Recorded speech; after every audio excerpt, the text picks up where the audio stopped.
To say that I love Scandinavian culture is a huge understatement.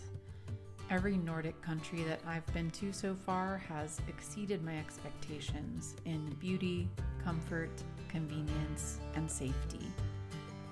The beautiful people of the North are kind, warm, gracious, and helpful in every way. With both Copenhagen and Helsinki under my belt, I'm slowly but surely making my way through various Scandinavian countries and cities.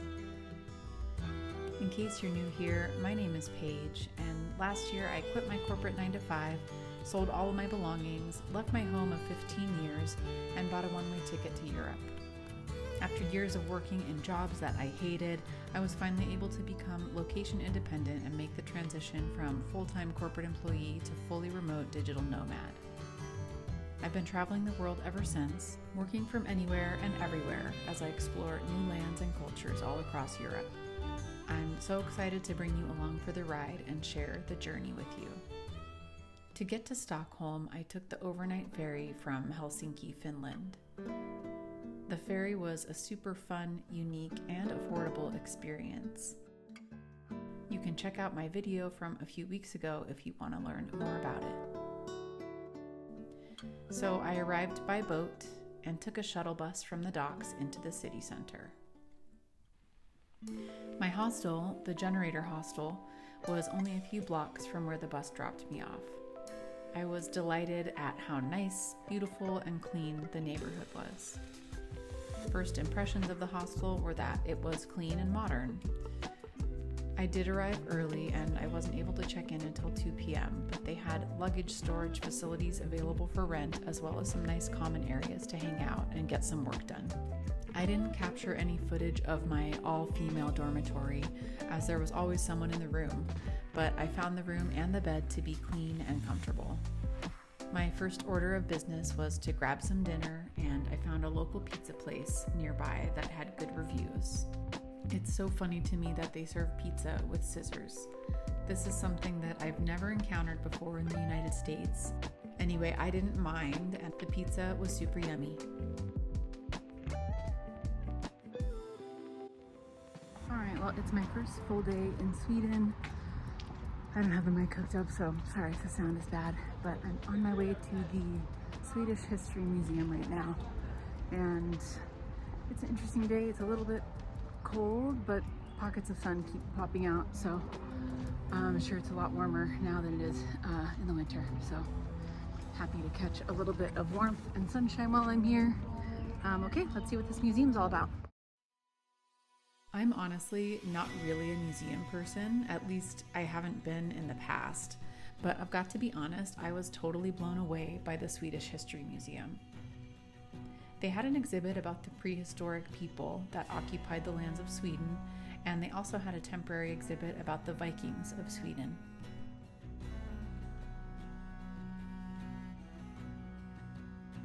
I personally have a significant percentage of Swedish ancestry, and I'm fascinated by history, so I was very curious to learn more about the ancient people of Sweden, and I was excited that there happened to be a Viking exhibit during my visit. The museum was thoughtfully designed and was visually quite nice to take in. The exhibits were created with care, and the artifacts were displayed beautifully. I'm currently on an ancestral pilgrimage myself, and I am genuinely so interested in how my ancestors used to live. Seeing these examples of their way of life is so fascinating to me. I think it's important to take all information with a grain of salt, as much of our actual history has been lost due to the sands of time or from deliberate erasure. When I go to museums, I am reminded that much that is shared about history and about ancient ways of life is not necessarily accurate. Especially when talking about themes of how our ancestors related to spirituality, prayer, ritual, and death, so much has been lost, and so much is glossed over through the lens of logical, left-brained academia. For instance, the ancient female seers and medicine women of Scandinavia were called the vulva. One of the info cards in this museum proposed that the name came from a word that referred to an ancient stick that they used to hold. I find it laughable that the association with the word is with a phallic object rather than perhaps the English word vulva, which is the female sexual organs and the portal through which all life is birthed. So I hold it all lightly as I read and observe and learn and take it all in. As luck would have it, as I was finishing up in the prehistory section, an announcement came over the speaker that there would be a free tour of the Viking exhibit in just a few minutes. So I hopped over there just in time to catch it. Our tour guide was really sweet and well informed.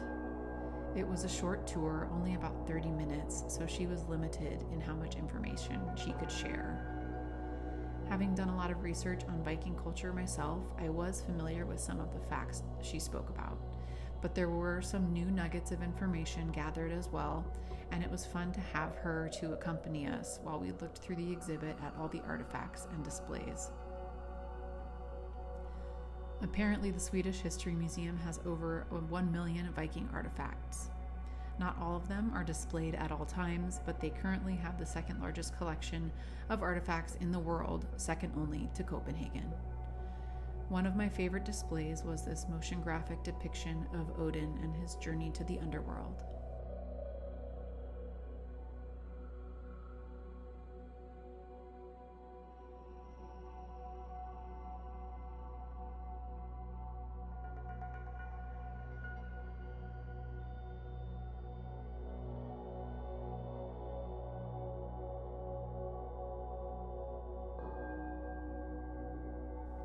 I also really loved this visual representation of Yggdrasil, the Scandinavian tree of life and death.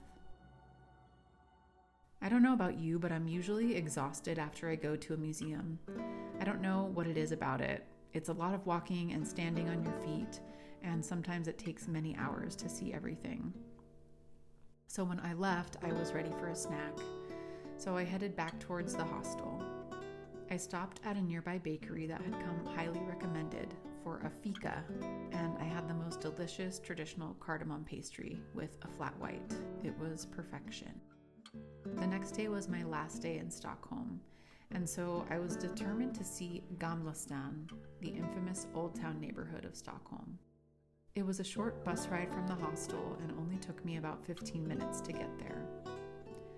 I'm a real sucker for beautiful European architecture, and this neighborhood in Stockholm did not disappoint.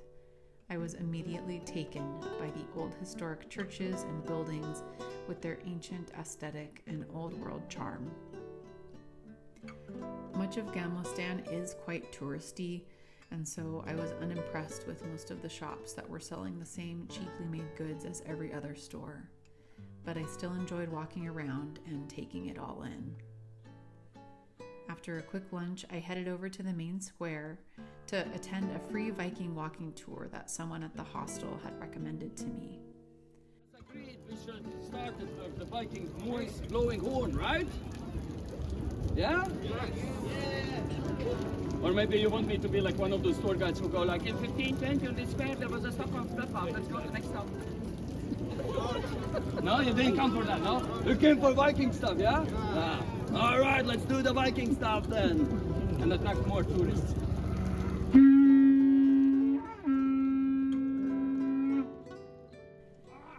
Our guide, Alex, from Viking Walking Tour, was an amazing host.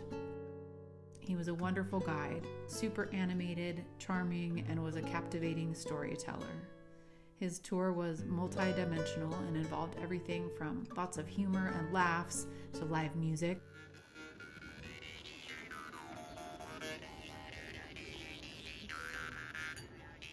to a real Viking fight. He thoroughly entertained us and shared a lot of fascinating information as he showed us all over the little island of Gamla Stan. If you're ever in Stockholm, I highly recommend looking him up and taking one of his tours. While I did have some sunny weather while I was in Stockholm, the gray clouds and rain still found me. But I didn't mind so much, as there's nothing more cozy than snuggling up in Scandinavia while it's cold outside. I was totally charmed and delighted by Stockholm, and I was very sad to only have 3 days there. Safe to say I'm already planning my next trip back. But in the meantime, I'm looking forward to my next destination. Thanks for watching. See you next time.